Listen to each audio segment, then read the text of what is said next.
Hi hello welcome to పన్నెడ family రుచులకి స్వాగతం సుస్వాగతం.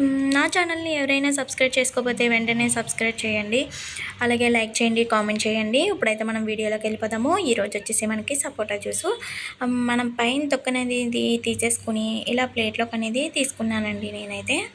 ఇప్పుడు ఇదంతా కూడా ఒక పెద్ద mixie jar, juice mixie jar ఉంటుంది కదా, అదైతే తీసుకుని అందులోకి వేసేయాలండి. వేసేసి ఇందులోను కాచి చల్లార్చిన పాలను అయితే యాడ్ చేసుకోవాలి. ఇలా యాడ్ చేయడంతో మనకి మంచి రుచి అనేది వస్తుంది. నీళ్ళు బదులు పాలు వేసుకుని చేస్తారనుకోండి, మంచి ఎక్సలెంట్గా వస్తుంది. నీళ్ళు పాలు సగం సగం తీసుకుంటున్నాను నేను ఇక్కడ. టొమాటో జ్యూస్కి షుగర్ అనేది 6 టేబుల్ స్పూన్లు అయితే సరిపోతుందండి. అదే స్వీట్ తక్కువ తీసుకునే వాళ్ళకైతే 4 టేబుల్ స్పూన్లు అయితే సరిపోతుందండి. ఇప్పుడైతే ఇలా వేసుకున్న తర్వాత అన్నీని ఇప్పుడైతే మెత్తగా అయితే ఆడేసుకోవాలి. ఇలా ఆడేసుకున్న తర్వాత మనం గ్లాసుల్లోకి అనేది సర్వ్ చేసేసుకోవాలండి. అంతే కదండి, చూసారా ఎంత సింపుల్గా 10 నిమిషాల్లో అయిపోయే జ్యూస్ రెసిపీ అండి. ఇలాగే నా ఛానల్లో చాలా జ్యూస్ రెసిపీస్ ఉన్నాయి, కంపల్సరీగా వెళ్ళి చూడండి.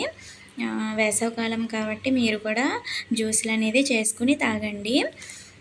ఇది వచ్చేసి మనకి సమ్మర్ సీజన్ కాబట్టి మనం జ్యూసెస్ లిక్విడ్ వాటర్ అనేవి ఎక్కువ తాగాలండి. మనం ఎండకి మనం నీరసపడిపోతాం కాబట్టి ఇలా హెల్దీ జ్యూస్లు అనేది నేను పెడుతూ ఉంటాను. మీరు కూడా చేసుకోండి, తప్పకుండా ట్రై చేయండి. Thank you for watching.